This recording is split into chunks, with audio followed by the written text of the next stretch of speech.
اعوذ باللہ من الشیطان الرجیم بسم اللہ الرحمن الرحیم۔ آج جس عنوان پہ گفتگو ہوگی وہ خواتین کے تعلیمی حقوق کے بارے میں ہے۔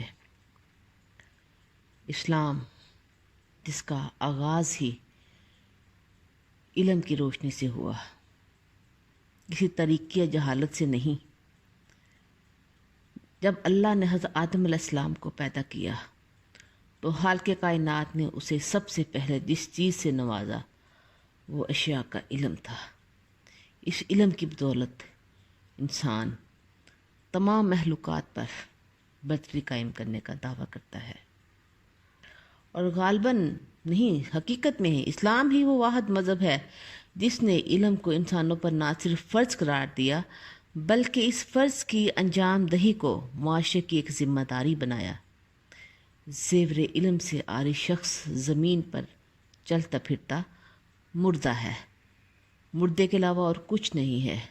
مصر کے ایک عربی شاعر نے اسے اپنے لفظوں میں اس طرح بیان کیا ہے: الناس صنفان موتى وحیاتهم والاحرون ببطن الارض احیاء۔ انسان دو قسم کے ہوتے ہیں، جو زندگی میں مردہ ہیں، اور دوسرے وہ جو زیر زمین چلے جانے کے بعد بھی زندہ ہیں۔ یعنی کہ جو عالم ہے، جو علم والا ہے، جو حصول علم کی ترغیب بھی دیتا ہے اور حصول علم کو پھیلانے کے لیے کاوشیں بھی کرتا ہے، وہی زندہ ہے، دوسرے تو مردوں کی طرح ہی ہے۔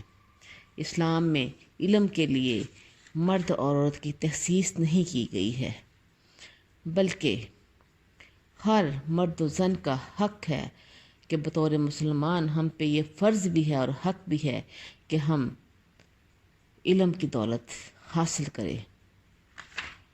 انسانی تاریخ میں اگر ہم دیکھیں، اپنی اسلامی تاریخ میں، تو مسلمان خواتین جو تھیں وہ زیور تعلیم سے کس طرح آراستہ ہوتی تھی۔ نبی پاک علیہ الصلوۃ والسلام نے فرمایا ہے کہ تم میں سے بہترین وہ ہے جو قرآن سیکھے اور دوسروں کو سکھائے۔ پھر بارگاہ رسالت آپ صلی اللہ علیہ وسلم میں خواتین کی تعلیم کے لیے کچھ اوقات بھی مقرر کیے گئے تھے۔ ان اوقات میں وہ نبی کریم علیہ الصلوۃ والسلام سے تعلیم حاصل کرتی تھی۔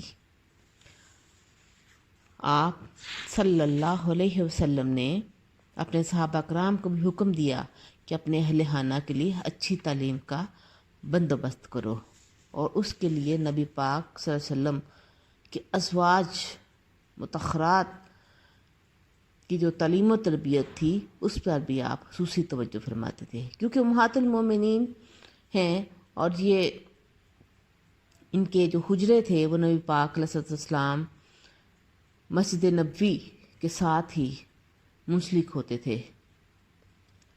ایک بڑا خوبصورت پہلو ڈاکٹر حمید اللہ کے نزدیک انہوں نے بیان کیا ہے کہ ازواج نبوی کی کثرت کا ایک پہلو یہ بھی معلوم ہوتا ہے کہ خواتین خود اپنے معاملات کا استفادہ کر سکیں۔ اسلام ایک سے زائد بیویوں کی اجازت دیتا ہے، تو اس ضمن میں شوہر کو بیویوں سے اور بیویوں کو آپس میں کس طرح کا تعلق ہونا چاہیے۔ صحابیات، ان گنت صحابیات جو ان کے جو علمی مقامات ہیں وہ بے شمار ہیں، ان کی امہات المومنین ان میں سے سب سے اعلیٰ و عرفہ ہیں، کیونکہ اسی شان امتیازی کے پیش نظر نبی کریم صلی اللہ علیہ وسلم ان کی تعلیم و تربیت کی طرف خصوصی توجہ فرماتے تھے، اور حضرت عائشہ تو نہایت کم عمری میں ہی نبی کریم علیہ الصلوۃ والسلام کے ساتھ منسلک رہیں، جس بنا پر ان کی فصاحت و بلاغت بلند ترین رتبہ پر تھی۔ بہت ساری اسلام کی تاریخ میں ہم نظر دوڑائیں تو وہ ایسی نظر آتی ہیں خواتین جو کہ زیور تعلیم سے آراستہ تھی۔ عوامی سطح پر ہم دیکھیں تو خلیفہ منصور کی لڑکی ہارون رشید کی بیوی ام جعفر کے حالات میں کہ اس کے محل میں 100 باندیاں تھیں جو سب کی سب حافظ قرآن تھی۔ ان میں سے ہر ایک کے لیے ضروری تھا کہ روزانہ 3 پارے قرآن پڑھے۔ اس کے محل سے قرآن کی تلاوت کی آواز اس طرح آتی تھی جیسے شہد کے چھتا سے مکھیوں کی آواز آتی ہیں۔ تو سامعین، جس دور کی باندیاں حفاظ قرآن ہوں، اندازہ کیا جا سکتا ہے کہ اس دور کی دوسری خواتین علم و فضل کے کس مقام پر ہوگی۔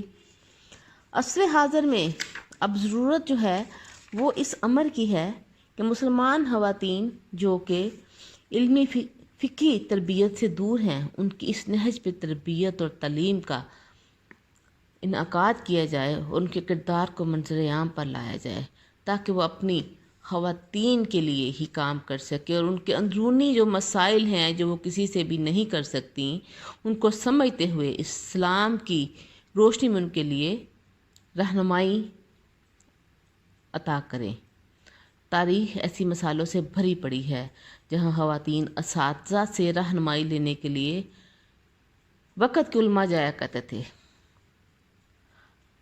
حضرت حسن رضی اللہ تعالیٰ عنہ کی پوتی سیدہ نفیسہ رضی اللہ تعالیٰ عنہ کی خدمت میں امام شافعی رحمہ اللہ علم حدیث حاصل کرتے تھے، یعنی کہ حضرت حسن کی پوتی سیدہ نفیسہ سے حضرت امام شافعی علم حدیث حاصل کرتے تھے، اور اس کے علاوہ حضرت عمرہ بنت عبد الرحمن کی خدمت میں ابو بکر حزم، امام زہرا اور یحییٰ بن سعید استفادہ کے لیے حاضر ہوتے تھے۔ یہ تو چند ایک مثالیں ہیں جو آپ کے سامنے رکھی گئی ہیں۔ اگر تاریخ کا پوری طرح سے مطالعہ کیا جائے تو تاریخ ایسے ان گنت حوالے اپنے دامن میں چھپائے بیٹھی ہے۔ آئیے ہم سب رب کریم سے دعا کریں کہ ہمارے دامن کو علم کی روشنی سے آراستہ کر دے اور اسلام کے جو سنہری اصول ہیں ان پہ پابند کرنا ہمیں نصیب فرمائے۔ وآخر دعوانا ان الحمد للہ رب العالمین۔